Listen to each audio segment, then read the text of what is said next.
We good? Hello, everyone. I hope everybody's enjoying wrapping up your lunch. We're going to go ahead and get started with the next session in here. My name's Amy Harris. I'm a professor in the Department of Information Systems and Analytics at MTSU. I'm really thrilled to be here today for a couple of reasons. First off, we are officially releasing the 2019 State of Middle Tennessee Tech Jobs Report today in conjunction with this event. I'm going to spend the next 10-15 minutes talking to you a little bit about the Middle Tennessee Tech Research Program and hitting the very, very high-level findings from the report. But after that, we're going to move into a panel, which I'm very excited to be moderating with some of our alumni of the Greater Nashville Technology Council's Emerging Leaders in Technology program, having a good conversation with them about what they and their organizations are doing to recruit and retain IT talent, because it's a topic of great importance to all of us. So, for those of you who are completely unfamiliar with Middle Tennessee Tech, this research program is a partnership between my department at MTSU, which the Department of Information Systems and Analytics is housed within the Jones College of Business, and the Greater Nashville Technology Council. So we launched this program last year with the motivation behind it being that, data analytics is my background. I teach in our business intelligence and analytics concentration. And I love the way that data empowers people to make better decisions. And I am a firm believer that you can figure out how to better navigate the landscape when you understand that landscape. And the fact is, historically, outside of getting information from national reports that tell us a little bit about what's going on in Middle Tennessee, we haven't had a lot of homegrown data about our tech workforce. And so we decided last year to get intentional about changing that, and hence Middle Tennessee Tech was born. We have a diverse audience that we are trying to empower with trying to navigate the recruitment and retention landscape, whether you are economic development folks trying to figure out how to recruit new companies here and make the case for the fact that we do indeed have the talent here, or we can recruit the talent in to supply that workforce, whether it's academic audiences. We're constantly looking at, what is most in demand? What jobs are people hiring for? How does that relate to what we need to do in terms of the academic programs that we're offering and how our curriculum needs to be designed? All of that, plus just educating the population as a whole on the wide diversity of tech jobs that are available, and helping them learn more about what it is that we all do, and in communicating that message of the wide variety of occupations that are available, hopefully bringing more people into that tent and getting more people engaged and interested in working in tech. So that's the background for the program itself. It has been a very busy first year. The program formally launched at the NTC meeting last October, where we released the first State of Middle Tennessee Tech Report. So that was the first big publication to come out of that. But over the course of the past year, we have also gone beyond that and published 4 white papers taking deep dives into subspecialties of interest to us. We started back in the spring with healthcare tech, followed that up with information security, then software development, and wrapped up with analytics at the Analytics Summit last month. And so we finished out the first year, and today we are formally launching year 2 with the release of this report. So with that, let's hit just a few of the numbers. So we're gonna talk about some metrics, but before I get into talking about the metrics, I want to spend a little time making sure that you understand the parameters of the research so you can kind of interpret what it is that you see on the screen. So when we say that we want to analyze the Middle Tennessee tech workforce, there are some things that you have to define there. The first off is, how are you defining Middle Tennessee? And this is one of the things that has actually changed slightly from last year's report to this year's report. Last year, we adopted the approach of using metropolitan statistical areas as defined by the U.S. Census Bureau. And last year, we used the Nashville MSA as well as the Clarksville MSA. because that geographic area really does encompass the vast majority of the tech jobs that we have in our region. The one thing about using the MSA approach was that, especially as it relates to the Clarksville MSA, that MSA actually pulled in a couple of counties from Kentucky that have an economic tie to the Clarksville metropolitan area. So this year we decided that we wanted to limit it to just the geography that was actually in the state of Tennessee, and we went from an MSA approach to a county approach. So when we look at these numbers, the jobs cover a 15-county area, all 14 of the counties that are included in the Nashville MSA, as well as Montgomery County to capture Clarksville, but without those two Kentucky counties in there. So that's how we're defining Middle Tennessee. The second place, how are we defining tech? This approach is consistent. When we started out this program, we sat down and we took a look at, we decided to adopt the Bureau of Labor Statistics occupational classification system as our way of defining tech work. And we wanted to look at not just the tech industry, but tech workers as a whole, and especially that is very important to do in a region like this where healthcare is the industry that is a huge driver, but we know that a lot of our tech workforce is employed in the healthcare industry. We wanted to make sure that we took a broad approach that allowed us to capture all tech workers regardless of the specific industry that they work in. So we took a look through these hundreds of occupation codes that are designed to capture literally every job that you could think of, and we narrowed that down to identifying 26 of those codes that we are using to define tech. Those occupation codes include codes that not only captured the traditional tech roles that I think we would all, software developers, database administrators, those sorts of things, but also the occupation codes that capture analytics roles that might not fall into the traditional tech space. So those occupations that really lie at the intersection of tech, of business, of mathematics, to make sure that we are capturing that, because it is an important part of our community. You only needed to attend the Analytics Summit and see the 750, 800 plus attendees that we had to know that that is a vibrant community here and that we want to be capturing data around it. In terms of workers, the workers that are being captured are not only workers that are included in a traditional employer-employee relationship, but also workers that consider themselves self-employed in the tech industry. So all of that, all of those parameters kind of go into the numbers that you see. So looking at this, the job growth, we've got the bar chart showing the job growth from 2013 through 2023. You'll notice that there's the orange bar, 2018. 2018 is the most recent year for which we have complete jobs data. So this report focuses primarily on those numbers. I will say that we will have 2019 numbers by the NTC's annual meeting next March. I think it's March, right? Yes, next March. So we will have a little bit of an update to these numbers to reflect 2019 in the spring. But this is what we see here with 2018. In 2018, there were 49,465 people occupying tech jobs. That is a 34% increase over 2013. We saw 7.3% growth just from 2017 to 2018.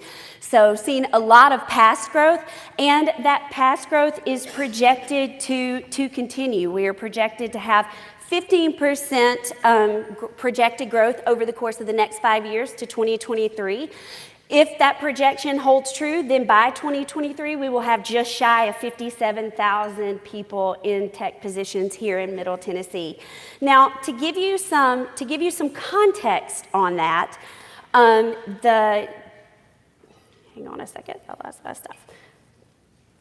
To give you some context on that growth rate, That growth rate outpaces national tech job growth rate, which is projected to grow by 9% over that same 5-year period. It also outpaces statewide tech job growth, which is projected to grow by 13%. And it also outpaces a 10% projected job growth across all occupations here in Middle Tennessee. So the growth rate is outpacing other comparison measures. The median salary across all 26 occupation groups is $72,000. Now, I will say the report itself not only reports these aggregate numbers, but it also takes the 26 occupations and puts them together into 14 groups that allow us to look at, to drill down to a lower level. For instance, there are 4 occupation codes that map to a broader group called software developers and programmers. And then the report also allows you to drill down to each of the 26 occupations. So you can kind of take it and look at analyze the data at any level of granularity. We're sticking to just the top level numbers here. And when you look at that, median salary across all groups is $72,000. That's actually, to me, one of the more interesting of the top level numbers because it's only 1% growth over what we saw when I was reporting this data this time last year. Median salary has grown by less than $1,000, in aggregate. Now, there are some occupation groups where that is not the case and where salary has grown at a higher rate. Software developers and programmers is an example of that. So there is variation when you drill down. The interesting thing about the median salary is just, again, to give some comparison numbers. So the 112 is what the actual number is a 1% increase over 2017's median compensation. In 2018, this median compensation fell 13.2% below the national median for tech jobs. So if you look across the country, the median salary for the same set of occupation groups is $83,111. It's not super shocking that the median salary here would be lower than what you look at, than what you would see when looking at national numbers. But what's more interesting is when you look at it compared to the median compensation across all occupations in Middle Tennessee. The median salary across all occupations is $37,500, roughly. The median compensation for tech jobs, we are 92.4% above the median compensation across all occupations. But what's interesting about that is that when I look back to what we were reporting in the 2018 report, compensation last year was 96% above median compensation across all occupations. This year, I want to make sure I get the number right. This year, it's 92.4%. I mean, you're still doing quite well working in tech in Middle Tennessee. But the fact that we've lost a little bit of ground there relative to the workforce as a whole, it's going to be really interesting to see as we move into 2019 whether or not that's just a blip on the radar or whether that's going to be a consistent trend. So moving on, take a quick look at some of our diversity numbers. In terms of age, the age distribution for the tech workforce is pretty typical of what you would expect to see for work that requires at least some degree of post-secondary education. We have, compared to the Middle Tennessee workforce as a whole, we have fewer people working in the 14 to 18, 19 to 24 buckets, and a slightly higher percentage working in those kind of mid-career 25 to 54 buckets. 55 to 64 is about the same. We do have a lower percentage of workers in the 65 plus than what you see in the population as a whole. Gender diversity. It's holding pretty steady to what we saw in 2017.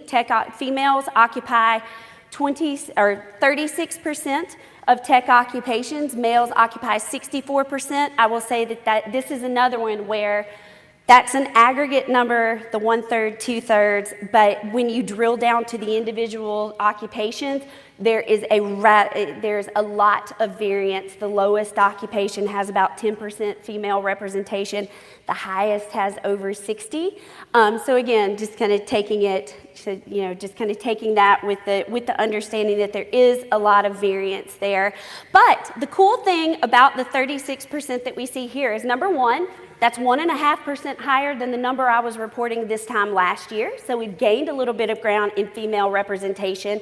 The other cool thing is that it also puts us slightly outperforming both the state and the nation. Females occupy 32.8% of roles in our occupation groups nationally, and 35.3% of those roles statewide. So that's I think a positive for us. Race and ethnicity, as was reported last year, we are still an overwhelmingly white workforce. Shocking nobody. 79% of our workforce is white, which puts 21% of the workforce in the non-white category. Let me get to. So non-white workers, to give some comparisons here on how we stand, non-white workers comprise 28.9% of the local population, 25.5% of the regional workforce, and 21% of our regional tech workforce. So to the extent that the goal is for our organizations to match the composition of our population, we do have work to do here. And the numbers stayed pretty well the same from 2017 to 2018. We actually saw a very slight decrease in representation of non-white workers. It was 0.8%. 0.8% as we moved into 2018. So again, looking forward to seeing the new numbers in the spring of 2019 and seeing how the needle moves on all of this. All right, that was a super high level run through. I feel like I'm talking 1,000 miles an hour because I am. I do that generally. But if you want to really dig into the details, the report is available for download at middletennesseetech.jobs. I encourage you, please download it. If you have any questions about anything, you've got my contact information on the screen. I love engaging with the community on this topic. This is a big passion for me. And I love providing the data as a service, but what I'm really passionate about is seeing us do things with it. And to the extent that I can get involved and be a part of that, that's really exciting as well. When you download the report, it will ask you for an email and some information. I promise I'm not going to blow up your email with spam. We're really just doing that as a way of tracking metrics to be able to get a sense of how many people are actually downloading the report. Last piece before we turn over to the panel is I just want to give a huge shout out to the sponsors for this project. The ability to do this is not free. We purchased a subscription to the data to enable us to perform this work, and we would not be able to do it without our community partners. So huge shout out today to Asurion and the Nashville Area Chamber of Commerce for their sponsorship of this report. Also huge shout out to other people in the room. I know I've seen people in the crowd today who have been sponsors of earlier white papers throughout the year. Thank you so much for your help in enabling us to do this. So with that, I will ask my panelists to come join me on the stage.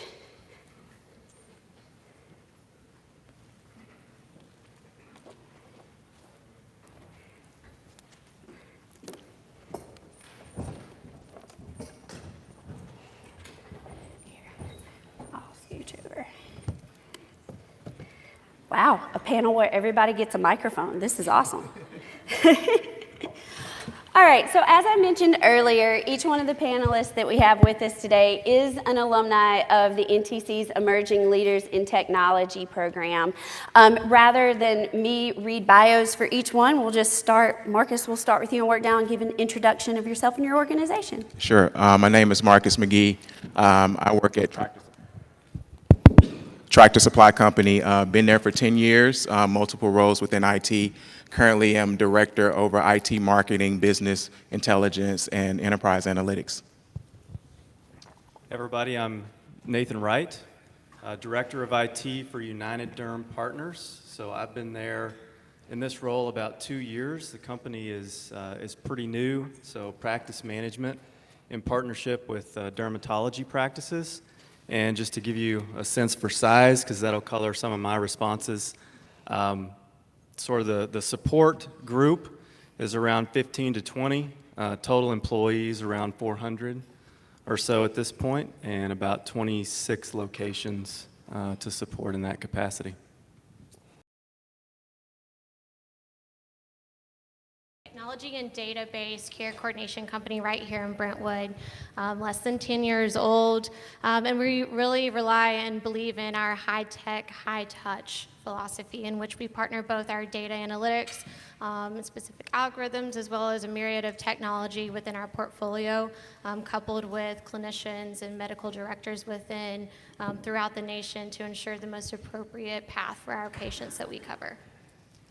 My role at NaviHealth is I operationalize the technology, so I actually sit in operations, sitting as that translator in between the business and the technology to really ensure that as we continue to evolve, optimize, sunset, create new technologies, that's fitting back into our business models, our total operations, and our rapid growth that we experienced over the past couple of years. Awesome. So we're not going to spend the next our time together focusing exclusively on the report, but I do want to start with the first question. So you guys got a little bit of a sneak peek with the executive summary. Is there anything that just stood out with you? Like, were there any surprises in it? You know, how does it align with what you guys are seeing in your organizations? I think for me, I mean, you just walked through a ton of amazing data that we saw, and that big word that we keep seeing is growth, right? So growth that we're seeing, we've experienced this quite heavily, as I mentioned earlier, within NaviHealth. But the word that kept also looming in my head is Amazon. What is Amazon going to do to these stats come a year later when we're looking at these exact same statistics, specifically that median comp and how it is lower right now, as well as how we have almost 5% lower postings for our tech positions here in Middle Tennessee versus a region compared to our size. So we expect to see that change, but what is that going to do to our skill set of the actual, applicants that are going to be coming into our teams? And how does that change how our entire industry reacts to that in our specific teams, right? And those how we're going to have to adjust how we hire, how we look at candidates, and how we really work with our HR partners to get what we need for each of our individual teams. Yeah, and I would say medium comp for me as well. One of the things that we've struggled with some of our job applicants is being able to fulfill their compensation requirements. Particularly, there are a lot of people moving from out of state. They have a number of requirements, one being flexible work arrangements, whether it's work from home or work remotely. That can be a sticking point. The compensation is another one. As we did some analysis of it, one thing we realized was that some of our job descriptions were a little outdated, and they didn't adequately reflect the full role and responsibility as they've evolved over time. And so we've taken some measures to make sure that we go back and evaluate our job descriptions, align them with industry standards, and then get them recomped. And what we found in doing that is there are a number of jobs and roles that when they got recomped, their average salary actually went up. So that's something I'd encourage everybody to do is if you're having challenges with some of your applicants, relook at your job descriptions and make sure that they're really aligned with the industry standards. Yeah, so in repeating both of you, it was that median income piece as well. And the reason it stood out to me was in conjunction with outpacing the various categories of growth from this area, which makes sense, and how many jobs are coming here from a technology perspective and how it's grown over the past 5+ years. But then coupling that with also a lower, median salary, which from an organization perspective, you're like, yes, right? Like, hey, listen, everybody, I need 2 or 3 of these folks to come in, but, I'm only going to pay this, and here's the reason for that. But I think it's counter to what, you each have said and what I've experienced too, where it's that is a struggle to find that talent at a price point that they're willing to, accept, honestly. And you have to be very competitive with that. So that piece stood out to me as well. think it was interesting, you mentioned it earlier too, but obviously healthcare has such an impact on technology here, right? So it's what, 570,000 jobs that healthcare produces for the Middle Tennessee area. But not only that, but how we have to redefine what is included in tech. And one of those was business and financial operations analysts, and how we need to include that in technology, and as you did in your report.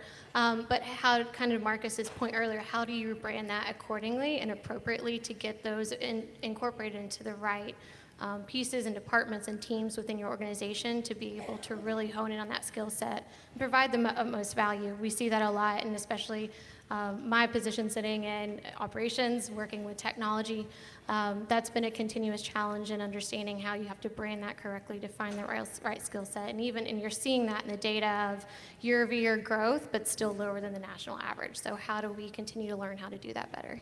Yeah. I think I would add to that as well, speaking from a smaller organization as well. When you're trying to anchor, a salary to a certain job title or job role, we need what I call the unicorns, right? So we need the person that is excellent at leadership and management, but also occasionally can, dive into data, so it's that person that serves multiple roles, which is highly valuable, but how do you anchor that to anything to even have that conversation, and at the end of the day, many times it just becomes, what is the value that we as an organization want to place on that, and does that match up? But that's been a difficult thing, to really be able to find, in a posting perspective as well, to say, here's what we need, or here's the closest thing that we found to kind of what we need to have that conversation to find that right person. Yeah. Okay, so postings have come up multiple times. So I didn't report on any of the job postings data just due to the limitations of time, but another thing that we do look at is assessing demand by job posting volume, and it also gives us the ability to look and identify what are the most in-demand job titles, hard skills, common skills, qualifications, things that you can't get to just by looking at the pure jobs data. It has been a real learning exercise for me over the course of the past year, just learning how to navigate the job postings data.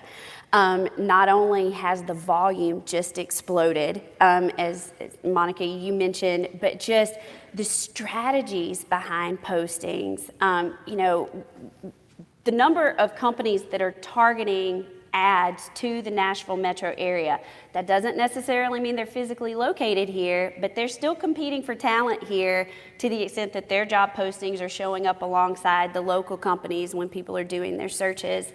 Has your company's approach to playing the job postings game changed over time? I mean, Marcus, you mentioned, being thoughtful about rewriting those postings, but are there other things going on that you're doing? And I'll say this, I know our recruiting department tries to ensure that, Tractor is coming up in job searches, and people are looking at, we're coming up as one of the top hits with various posting sites. One of the things we're really looking at is how do we expand upon that and not just rely on the job postings, whether that's tapping into individuals' networks, from previous experience. One of the big benefits of bringing in a lot of people from other states or outside of Tennessee into the workforce here is that you get to tap into their networks that they have created and developed over time, because the Nashville tech community is pretty small, and we end up robbing each other's top employees to come work at our various organizations. So really tapping into those networks and coming to events like this and establishing rapport with individuals and making connections is really how do we think creatively around really recruiting and getting visibility to the jobs. One of the things we've talked about, and this was innovative, and I'll share this, you take this back and you can use it, is as people are moving here, could we partner with real estate agents to say, hey, you're moving to Nashville, by the way, what do you do for a living? What does your spouse do for a living? Oh, your spouse is in IT. Well, let me direct your spouse over to Tractor Supply Company. We may have some job openings.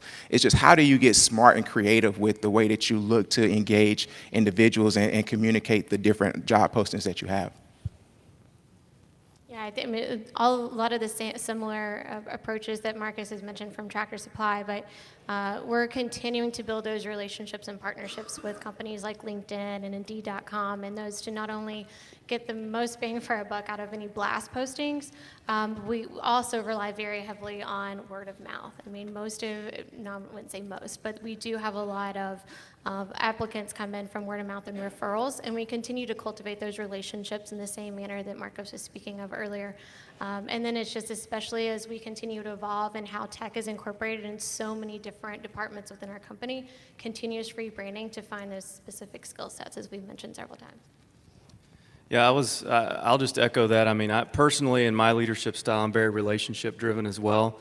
And one of the questions down here is, okay, you've got all these postings. Honestly, how does it eventually get in front of the hiring manager? And a lot of that is because somebody said, hey, out of these 20 resumes here, I kind of know this person that knew this person over here. Take a look at this specific, one or two. It's either that or rely on the AI to filter down all the postings and, hope that something comes out. And I know we all love spending time doing that. But to me, it comes down to the relationship piece. And a key thing for me is, and one of my mentors shared this with me, he said, honestly, the talent that you want is probably not looking because they're the talent that you want. And so, how do you find those people and bring them into your team is by knowing, someone that knows them and saying, hey, I know you're perfectly happy here, but I've got this awesome project that I think you should come, be a part of. So again, that's coming from a smaller company perspective that doesn't have 3,000 postings at any given time. But from that viewpoint, that becomes very effective. Yeah, and to further on into that, I mentioned earlier in healthcare, and I think we have a lot to learn. I would like to challenge this group as well, sitting on both the side of the tech fence as well as the healthcare fence, but being super involved and being able to benchmark off what the Nashville Healthcare Council does is leadership healthcare. Those are the relationships where those skill sets are identified, those relationships are made, and those hires are completed, right? So more partnerships, more integration within awesome.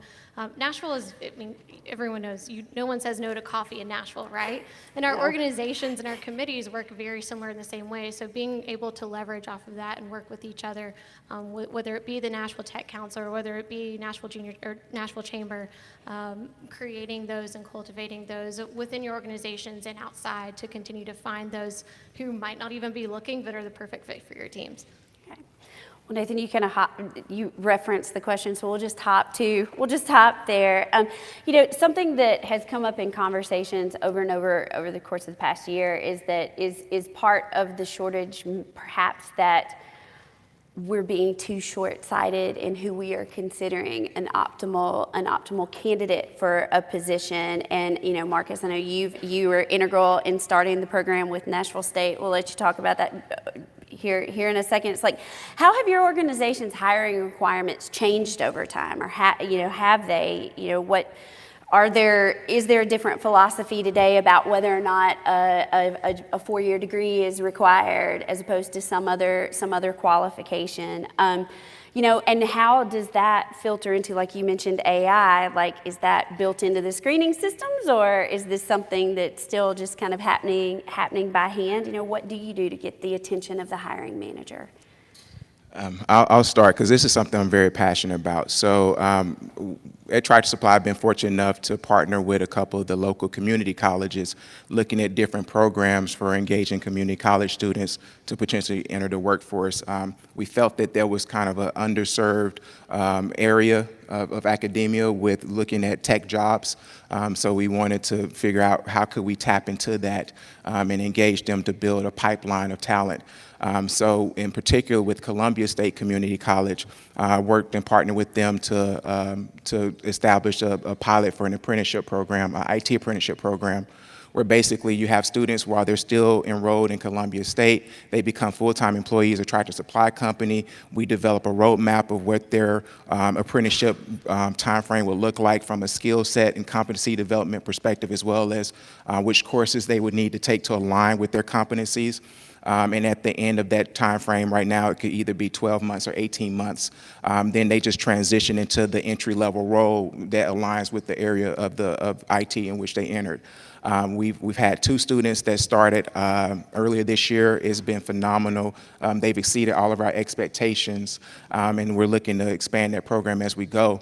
But one of the things we found, one of them apprenticed in IT operations, and that one's typically a lower lift with somebody that may not have a lot of previous knowledge or prior knowledge experience in IT, but the other one was in development.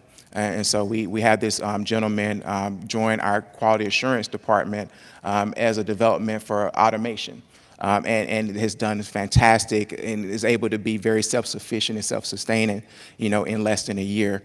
So what that told us is that, is particularly for entry-level applicants, that you do not necessarily need a 4-year degree. You just need somebody that's smart, that's sharp and motivated and highly self-aware.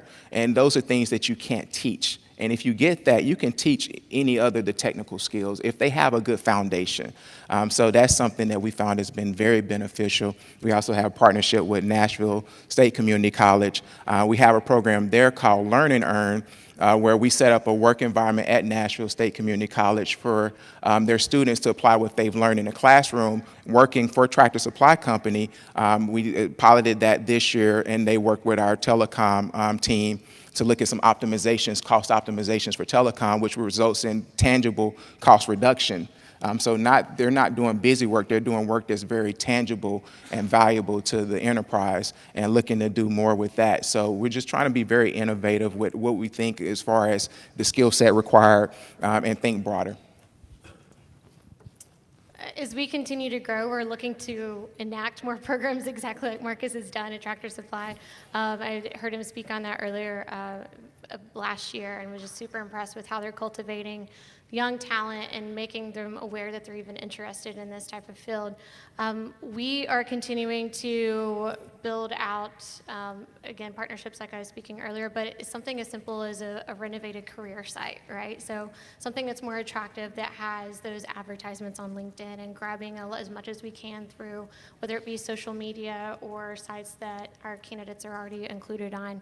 And then finding a way to feed those and make our inner organizations aware of what is open so that that continual referral process can occur to get the best candidates in the door. Yeah, I'll share. So I love Marcus's story around that. I'll share one of our key partners in our security monitoring space. As we were interviewing that partner, I asked the question. I said, I don't know if you guys have the same issue that we have here in Middle Tennessee, but good security analysts are hard to find. And if you find them, they are almost harder to keep. And so I said, if we're going to enter into this key partnership, how do you guys handle that? Because that's part of what you bring to the table in addition to the technology piece. And I was blown away by the answer, which is part of the reason why we are in a relationship with them as a partner. But what they did was they took the technology stack and they took sort of a genericized version of it, and they went to the local community colleges and they said, hey, we would like to help you build curriculum around this stack. We will give you the technology stack as part of that. And we want to, this symbiotic relationship with you, one, to provide this and help you build the curriculum on how to train, but then the other piece is to build that feeder system, from a student perspective. Now, the other piece that they added on to that was they said, it's one thing to build a lab in a university and kind of sort of figure out what something might look like, but they said, we want to give you some real data. And so they went to the local municipalities from a water treatment plant system perspective, from a traffic light, sort of those services that didn't have budget to do anything with this. They said, listen, we'll give you this service for free, and we'll get some real live data that these students can work on, all basically, at no cost to the university and to the municipalities. So as part of that, they have an excellent feeder system from a recruiting perspective. And then once they come in the door, they have a very structured internship program here's when you move up to the next level, et cetera, et cetera. So I was very impressed by that focus on how do we bring in and maintain talent. Awesome. Well, as someone who works at a local educational institution, it's always great to hear of these industry, university, and community college partnerships. Let's zoom out just a little bit. So the recruiting from and developing programs with area institutions is one piece. You have all mentioned the fact, though, that you are recruiting both locally as well as from other places. Let's talk about that just a little bit. What is your organization's philosophy, approach to recruiting talent based on geography? Do you find yourself focusing most of your time on finding that local talent, or is it more of a national search, the mix? Like what does that look like for you? Yeah, I can say at Nava Health, we love focusing on an internal team first and understanding how we continue to partner both HR leadership as well as executive leadership with key players within the company to identify where do you want to go next. There's an unspoken rule that, if you've been with the same leader for 3 years, then what other opportunities do you want to go? Not that that's anything against a leader, but how else do you need to cultivate your skill set to get to the next level? And that being a very open and honest conversation with the entire group and with your HR partners. Another way is to identify not only we have the benefit of being able to leverage over 3 different corporate offices throughout the states, further on the East Coast, but still a great way to identify not only partners that we have within each of those geographical locations, whether it be staffing partners or just partners that we have in general that would be able to provide some referrals in, but also who would want to move through in those three locations.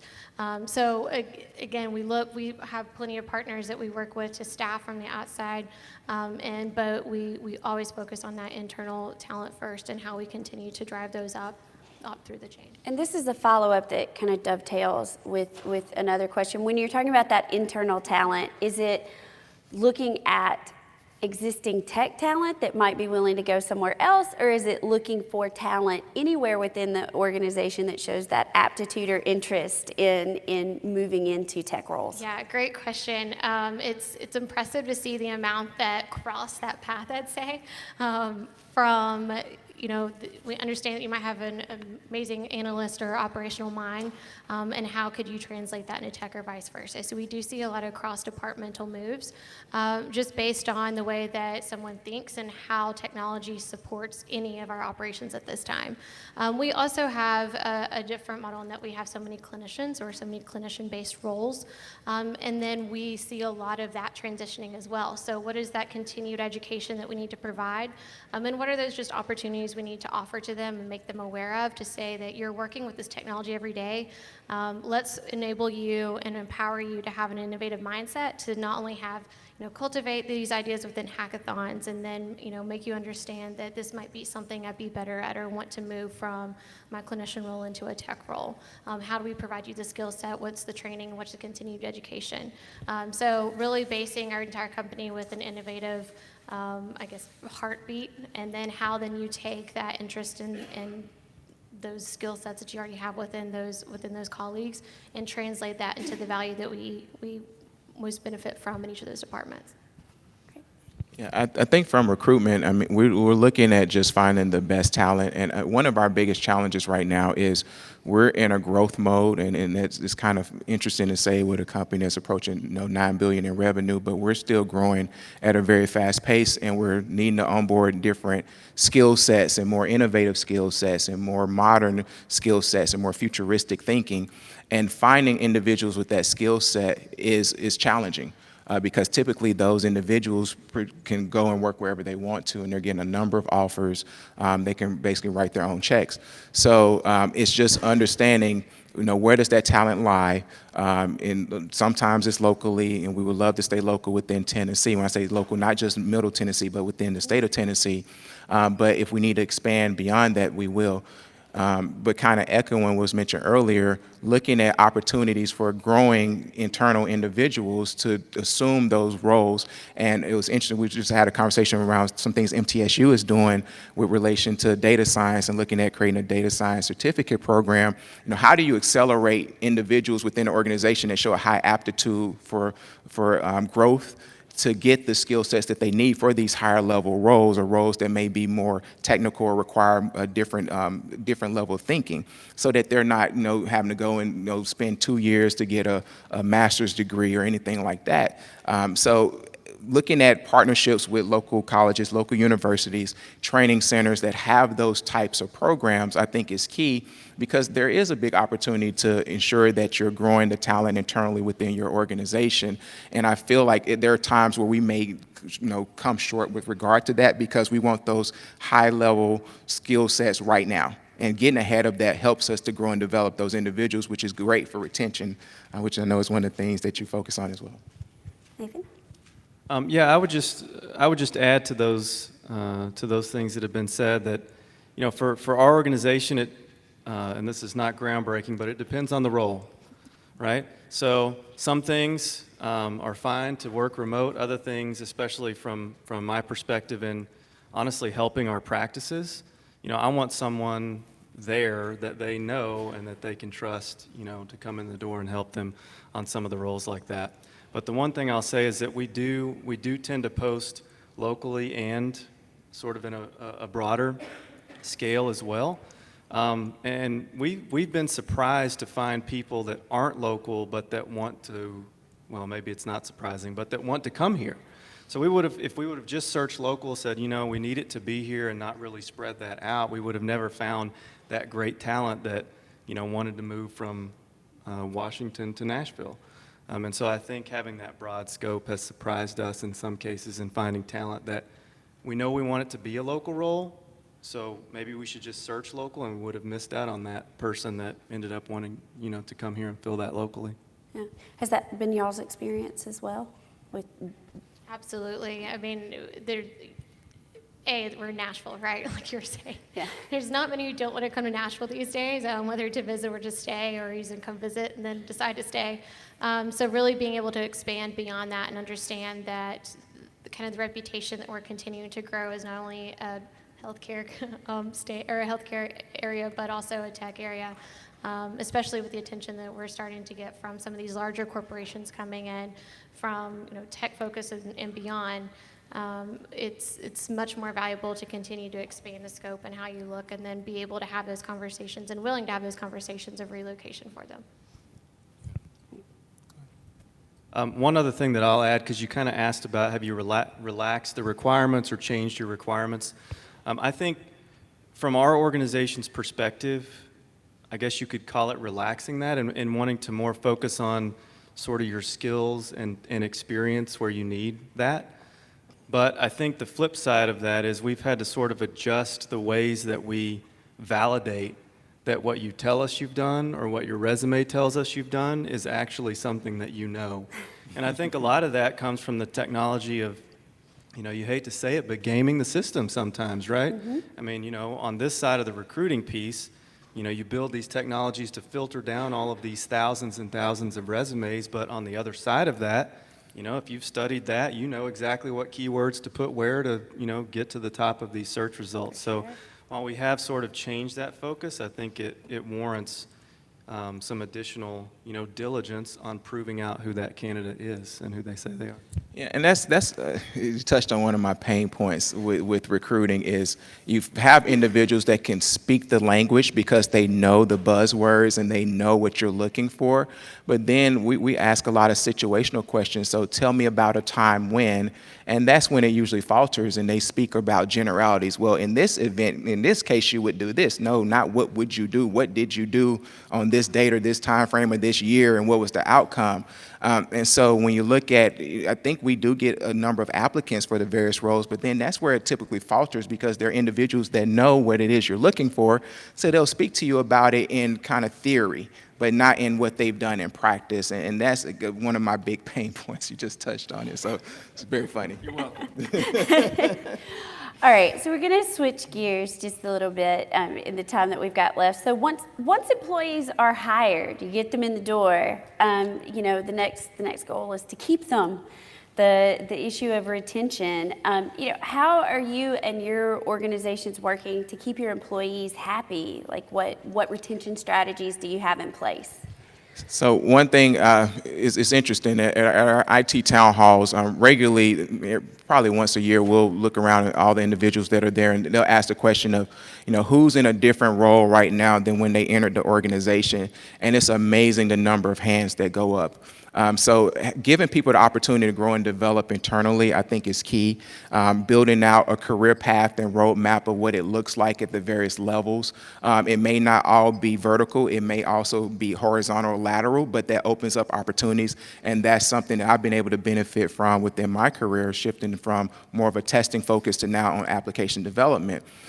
So I think having that instilled in your organization around what career path looks like, giving individuals opportunities to grow and develop, not just from taking courses or going to trainings, but how do you actually implementing those and giving them stretch assignments and giving them opportunities to work cross-functionally or go spend a period of time working in another group, maybe do a rotation. Those types of things that I've found have been greatly beneficial with regard to keeping team members engaged. Yeah, we have spot bonuses, so rewards for those who have gone above and beyond. For those that are not motivated by just bonuses alone, we've got continual engagement from leadership. And we are huge on culture, so it's cultivating that culture, and that feels very fluffy, for a lot of us, especially in the tech environment sometimes. But cultivating a culture in which that it's okay to be open about if you have an issue, if you have additional needs, or if you have additional wants within the company, additional skill sets that you want, being able to be very supportive throughout those. In basic, it's just the education, the performance assessment, your development, and then your continued education. And those are the 4 pillars you continue to rotate around as you continue to grow your colleagues.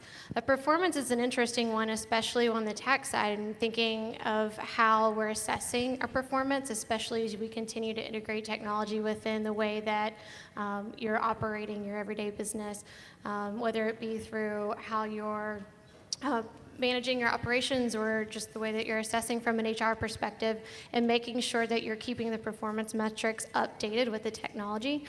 For example, if you're having an individual-focused operation or a process, but then a technology enables a more team-focused, making sure you're not gaming the system. We've seen a lot of that be detractors, something we'd have never thought of until we implemented a couple of new technologies throughout our departments and understood that we're fighting against one another on how we're encouraging a culture versus what we're actually implementing and trying to improve through technology.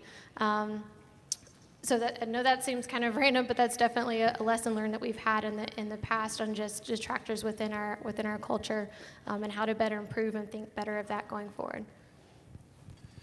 Yeah, so I think speaking for our organization, again, being smaller, there's not sort of this very defined, I guess, career path. In a lot of cases, our roles are, we need you to come in and make this something.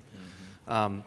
And so I think that's a good way, to recruit and retain, is that every day there's something new, and your role may today look a little bit like this, and tomorrow it sort of looks a little bit like this. So from our perspective for retention, it sort of behooves us to be very clear on expectations, to say, when we sit down and have that conversation and ongoing conversations, to say, I know, yet again, this wasn't in your job description, but just keeping those lines of communication open to say, yes, this is still, I love this environment, and I'm totally happy to burn the candle at both ends in some days, or I'm not, or my interests are changing, or I'm looking for something different. So, nothing magical in that, but I think setting those expectations that you're not always going to know or be able to define what your role is. But the flip side of that is you can make it in many ways what you want to make it. Yeah. Some people love the other duties as assigned. Sounds like that's an important cultural fit for you. But I think that's very important, though, to keep that open, to set that expectation from top down and bottom up. So that you understand that you're not alone in thinking that, right? Or knowing that that's the expectation throughout the entire company, no matter what level you're on. And being able to have those conversations if you have an idea. That's how you get more efficient in the way that you work and the way that your business runs, right? By being able to offer and cultivate and set the expectation that that's welcomed, and you will then act upon it and implement that from a company standpoint. Yeah, one of the things that also looking at keeping employees happy and keeping them engaged is we do a yearly town hall survey across our entire company where we try to get a pulse check of perception with regards to our mission and values. We're a very value-driven organization. To understand we can be delivering, but if we're delivering at a cadence or in a manner that's disruptive to the organization, it's not sustainable. And so we do this town hall survey to really get a pulse check of our approach with regard to communication, balance, development, initiative, accountability. And we take those results and we cascade that down into the organization, and we come up with action plans for any particular areas of opportunity, just to make sure that as we're having a focus on delivery and growth, that we're also ensuring that we continue to focus on the team members and making sure that we have a good cohesive work environment. I think we've got time for one more question before we turn it over to Q&A. Could each of you speak a little bit to your company's diversity and inclusion initiatives? So that's a great question. We recently, I think within the last month, hired a VP in HR, and part of that individual's role is diversity and inclusion. There's going to be a renewed focus on that within Tractor Supply Company. I know they've looked at opportunities for getting out and getting visibility to various organizations. WIT is one of them. We've had a number of WIT meetings on Women in Technology, Tennessee, I believe. Yes. But had a number of WIT meetings at Tractor Supply Company, a number of other organizations that we've allowed to come in and meet within the space just to give visibility to Tractor and to promote the fact that we want to look at diversity and inclusion within our hiring practices as well as within decision making. Yeah, we're doing the same in Health, redefining that. So we've had some recent leadership hires within the HR department that are continuing to define and build that out. Us just being as young as we are and high growth as we've been, is just get the right mind in here, but really working with our technology partners to understand how we can build out those qualifying questions on the front end to ensure that diversity inclusion is already there by the time that we get the right candidate in place. Yeah, I would say for UDP, from a diversity perspective, it is just built into the processes. I would say it's informal, but it's certainly always top of mind as we do recruit. And just looking at across our organization from a physician perspective, from the front desk personnel at the clinic's perspective, it really is, I guess you could say, we've been blessed with that diversity where we are today. Now, as we continue to grow, it certainly will stay a focus on that. And looking across the leadership team, both from race, ethnicity perspective, and gender, it really drives having that diversity that we've been blessed to have. Sure.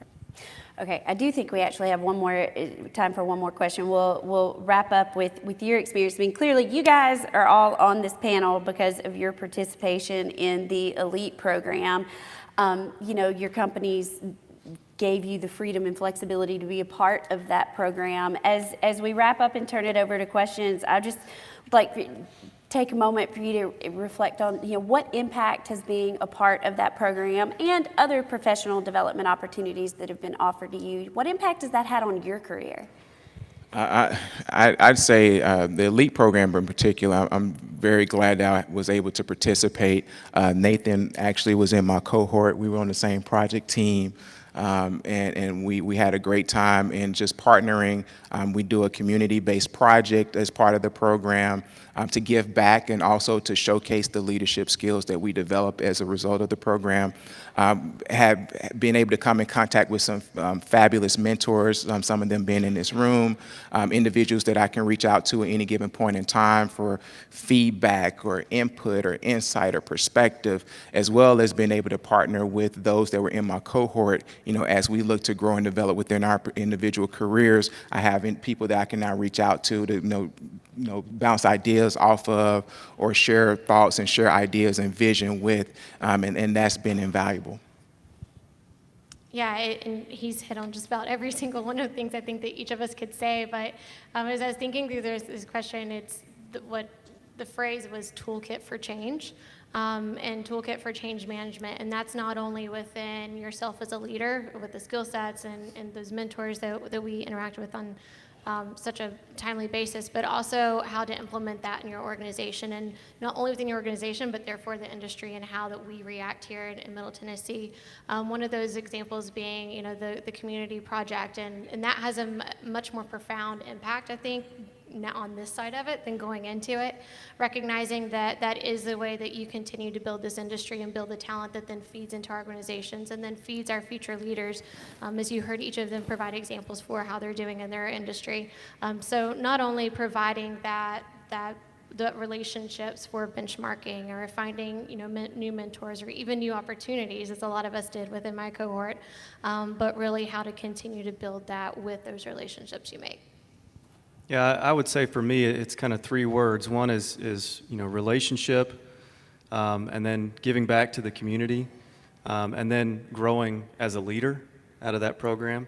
And as Marcus said, from a relationship perspective, to me, it's pretty simple, whether it's in school or your profession or your career, and it is literally just spending physical space and time together. And that's what the teams that you've worked on in your career, you build those relationships in part because, some days you're just forced to come together and work, right? Just like when you were in school, you made your friendships because you went to school every day. And so the elite program was great for me in the sense that I felt like I had some good mentors, sort of vertical. But as far as horizontal relationships went with, emerging leaders at a similar place to me, it was kind of hard to get, or at least get consistently. And so coming together through that program and gaining the leadership skills and working on a project to give back to the community, and if all else failed out of that program, I got to witness Marcus's passion for the universities and giving back to that program. But it's one of those things, we spent 6 months together, and we built an organic relationship that now grows, my network and hopefully allows me to give back to people like Marcus and others that you come into contact with. All right, awesome. Well, we're going to turn it over to questions, but before we do that, would you please join me in giving our panelists a round of applause? Thank you so much for giving your insights today. All right, we got any questions? We can run a microphone if we need to. Here, we'll pass it around. Thank you. Good afternoon. Thank you guys for all your information today. So my question is around the artificial intelligence and using that for the recruiting piece and identifying employees that could be beneficial to your organization. Have you guys found that with using the artificial intelligence tool, that it may eliminate folks that may not have all the skill sets that you're looking for, but could be things that you could build skills up around those employees once you bring them on board or have an interview, or really just letting them fall between the cracks and not even identifying them as an employee? Have you ran into issues like that? So I'll be very frank. Our that piece of recruiting for us is a black box because our recruiting team handles that. But one thing I know that they do is if they find individuals that have skill sets that they feel align not just with the current role that's posted, but with a potential future role or something else that we may need, another need that's identified, that they'll file those individuals away and keep them kind of in our backlog. So, is there a likelihood that there are some individuals that may be excluded, whether it's AI or whether it's a person going through and reviewing it and saying, hey, you know what, this may not totally align. I think they do a fair job of making sure that they're building that pipeline, even if it's not for the current role. And I've had them reach out to me a couple of times and say, hey, I was recruiting for this role, but I came across this resume that aligns with an area, a position in your area, whether it's a current or future need. Okay. All right. Good deal. And then I guess second to that, do you guys, whenever you do recruit folks and they don't have all the skill sets that you are looking for, are you guys willing to bring those folks on and possibly build their skills up to fit inside of your programs? As we all hate, it depends, right? Yes, I think that there's always a skill set of willingness to learn that is going to be one of the most important skill sets, right, whenever we're hiring.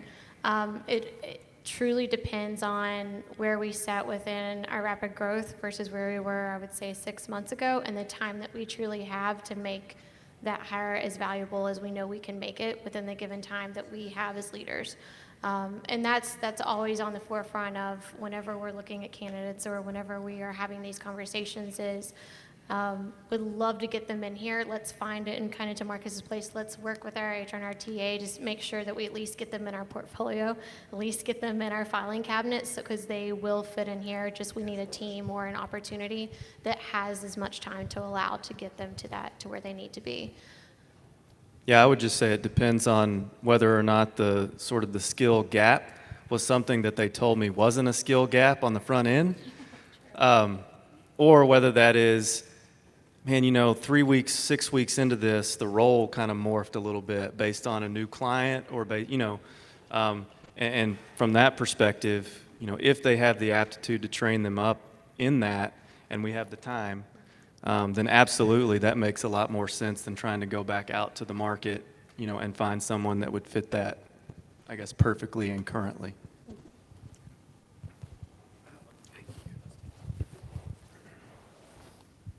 This question is not only for you, it's for all the crowd here. Do you have any legacy software still in your organization and you need a resource and the resource pool is shrinking?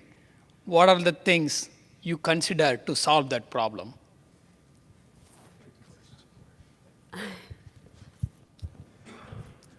The first question is easy. Do we have legacy software? Yes. Second question.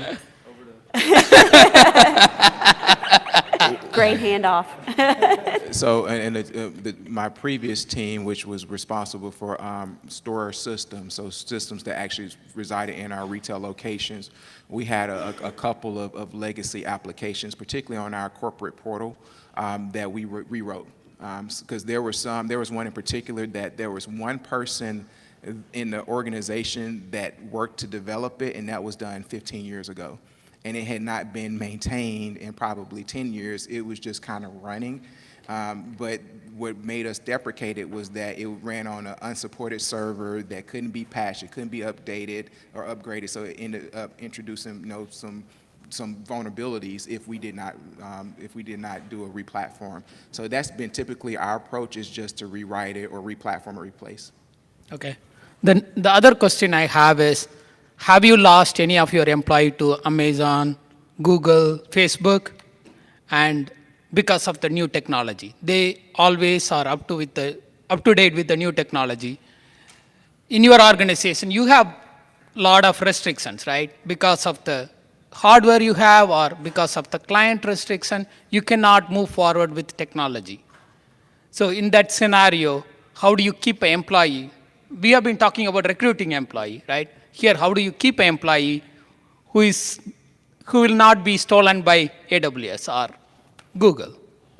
So I think it's part of it is being very frank and upfront when you're recruiting, as well as in ongoing career conversations regarding the scope of the applications that your organization supports or that's utilized. So I'm quick to tell people that we're a retailer. And so we're going to have retail applications, retail systems, and whereas retail is moving at a fairly rapid pace, there are some areas of retail that does not. So like your digital channel may, your e-commerce site or what have you, but within stores, you may not want to move at such a fast pace, especially if you have, hundreds or thousands of locations. And so one of the questions I always ask is, at what pace do you want to move? Do you like constantly being engaged in new technologies? There's some consideration for that, and there's some opportunities for that, but it's not going to be like a Google. One of our VPs recently showed us, we had an IT town hall. Google has some insane number of native apps for your mobile device. It's like 60 plus, I believe. We're not going to be a Google and have 60 plus native apps. We don't even have a customer-facing app right now. So if they're interested in that, then it may not be the right place for them. And if it's not, then we just have that conversation. So I think it's just being very transparent is the way that you manage. Very bright employees, right? You could not feed them with the technology. So I have a return question for you, because the statement that comes to my mind is, in any conversation like this, is that, the grass is always greener on the other side, but you still got to mow it. And so I'm curious from your perspective, right? There are some percentage of those people that will go and it'll be awesome and they'll create this brand new app and it's, this amazing experience. But I'd be curious to the percentage of people that go and they're like, you know what? It's not all unicorns over here. They got some legacy apps and they have some stuff that still has to be, dealt with. And similar to me, when I was getting into information security, I was like, oh, you know what information security is? It's like I get to reverse engineer malware all day and like track nation states, Well, there's like 8 of those people in the US, That's oversimplifying it. But that, in people's heads, that's what going into information security is a lot of times. So to your point, in having that expectation, and that's part of the day in the life piece that we kind of did as part of that elite thing, is to allow students to come in and say, what the heck is a real day in the life like for an IT professional? It's certainly like sometimes I got to reset somebody's password, that's not fun. But that, anyway, so from an expectation perspective, have you seen, anyone that has left either share their story back? Okay. Yeah, fair enough. 100%. I was totally wrong. No, that's my experience. Sure. Coming back and having regret are two different things. Right. Other questions? Okay. Can we, Vanessa, I'll give it to you and let you. Thanks, Charlie. All right. Thank you. Vanessa, and then right behind. Hi, my name is Vanessa Ashford. I'm a student from Middle Tennessee State, and I know that when you guys recruit, you look at experience such as internships, but myself, I'm a student who has worked their way through school or may not have had time for internships. So do you guys, I guess my question is, how do you guys look at hard work, or how would I reflect that on my resume? That's a great question, and I'm going to be very honest because that's the only way I know how to be. Typically with our entry-level applicants, we do look for those that may have some type of job experience because coming in the door, a lot of times all we have to go off of is a resume. And if the resume reflects that that individual was bright, has the grades, maybe had the participation in, organizations, leadership roles, and then also, by the way, they had work experience, whether it's internships or co-ops or whatever, those are the things that typically would grab our interest.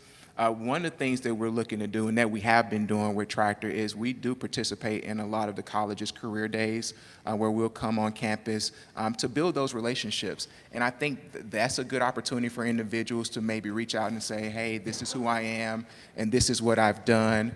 And here's why I feel like I may have the abilities and the skills that you would be looking for. That gives a little more visibility. I would say that whatever you can put on a resume that does indicate what you do, how you're able to balance multiple tasks, how you're able to exhibit some thought leadership where you're driving decisions, or or how you're being creative, those help, because that's what we have to go off of. Hey, Can I add one more point? sure. So one of the things we Wait. look for is Back there somewhere. when there is a new intern coming into our organization, we look for whether that person has contributed to any open source community. Right? You may not be working in an organization, but at least part of a community, open source software, you have written a few classes, a few functions, that's what we look for. So if you have that in your resume, that adds value. All right, and I think we've got time for one last question. Yeah, I'm interested to know how your companies engage independent IT firms as partners or as vendors for certain projects or certain services or silos of IT. And if you have a vendor program, or if you have a certain go-to market strategy, what's the initiative on that? I'd say for us, we are turning that leaf right now in full transparency and honesty. We have historically, so we have cultivated from 3 different separate companies and technological platforms. But what that also means is that we have all proprietary technology that we build and manage ourselves. Leap, as I was saying earlier, into understanding how vendors can be a better partner in some of the solutions that we're looking to.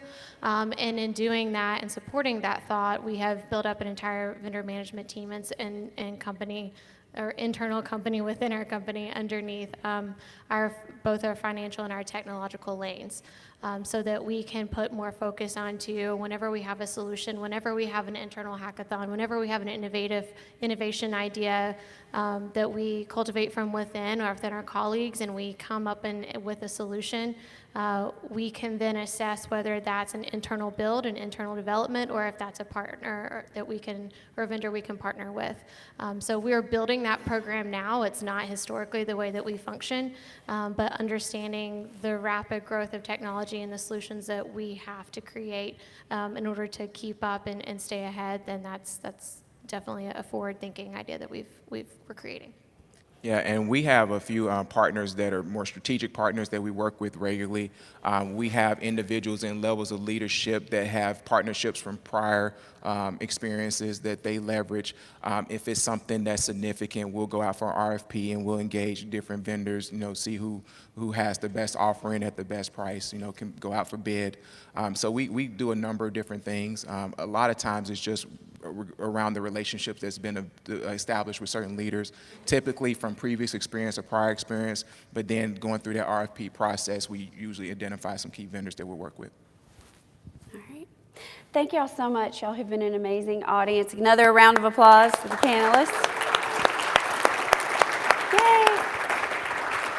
And just in case you want to download it, I'm going to put the slide up for the report URL one more time. Thank you.